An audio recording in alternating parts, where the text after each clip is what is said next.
Ham katta xushxabar, ayniqsa qizingiz Qur'on o'qisa. Qizingiz Qur'on o'qisa, shuni bilingki, Xudo xolisi siz yutgan ota-onalardansiz. Bir voqeani sizlarga eslatma tariqasida aytib beraman. Bir ota-onani 15 yoshga kirgan qizchasi bor ekan. To'xtovsiz Qur'on o'qir ekanki, tasodifan endi Alloh joniga xaridor bo'lib, olamdan o'tib taniq qiz.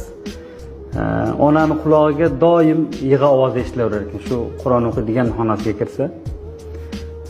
Buni avvaliga dadasiga aytmabdi-yu, keyin iloji yo'q aytmaslikdi.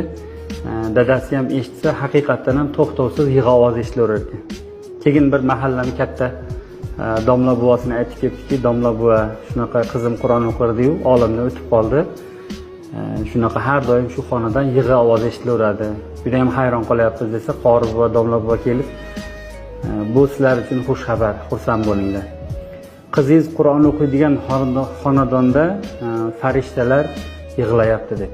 Qizingizni Qur'on o'qishligini sog'ingan farishtalar yig'layapti deb. Qarang. Xudoya hammamizni qizlarini Qur'on o'qiydigan bo'lsin. Allohning kalomini og'zidan tushirmaydigan, kalomni hurmat qilib, doim izzatlaydigan bo'lsin.